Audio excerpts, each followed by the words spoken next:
would want to say a little bit about how your work on Vigil ties into your more recent work on the 𝗱𝗃𝗃𝗁. Yeah, so I mean, throughout, if you work on social movement, well, if you work on youth movements and many kind of social movements, there's always a kind of transmission.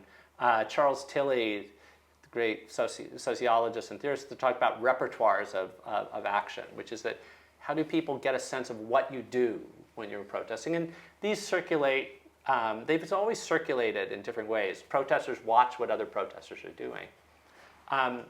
And the Hong Kongers drew from all kinds of things that were going on in different places and put their own spins on it. That's very, very normal in different ways. What interested me, and what's increasingly interested me in the last few years, is after Hong Kong, there were some things that Hong Kong protesters talked about. The be water strategy of a kind of flexible flash mobs that would show up, try to keep yourself unpredictable, leaderless movements, and also creative ways of dealing with tear gas, like putting traffic cones on top of them, and integrating a lot of pop culture references into protests. And this was a playfulness to things. They used a slogan from the Hunger Games, "If we burn, you burn with us," which was both about a serious thing but also connected to pop culture. And at one point, if those of you who know the Hunger Games, it's young people rising up against an authoritarian power in the capital that's far away. And spoiler alert, they win. So it was very inspiring.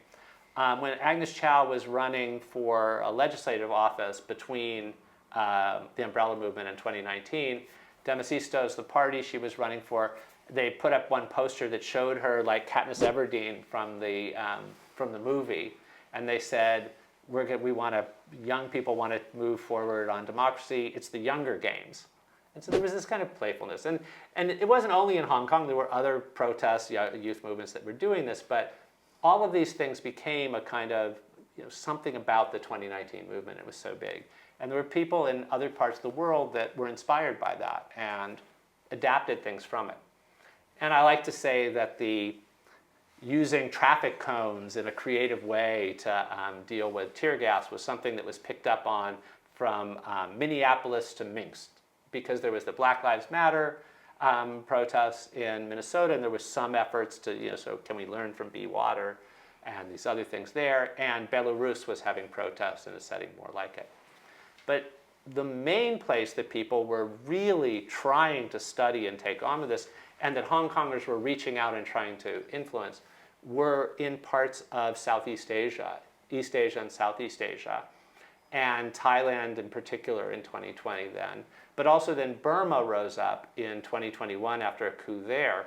And Hong Kongers had created a kind of list of things we learn and tactics. And they had it crowdsourced, translated into Burmese, and made it available online for the Burmese activists. And one thing you can say about that is, oh, how 21st century, you're using the web to share this in a different place.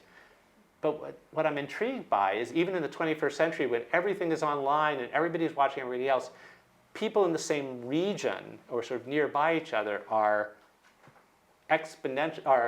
especially influenced by each other. So some things flow globally, but some things flow in a particular local way. Do You Hear the People Sing was sung all over the world in 2019, 2020, 21. It was sung in Belarus. But only in Hong Kong, Thailand, and Burma was it sung in a place where people were also drawing on the Hunger Games. In Thailand and Burma, this three-finger salute became the symbol of resistance and was held up while you sang, Do You Hear the People Sing? One from a Hollywood movie, but they're both from Hollywood movies, so they're like about global youth culture. But there's only that combination in those places. So, I mean, the 𝗱𝗃𝗁𝗁, by the way, is a matter of this playfulness.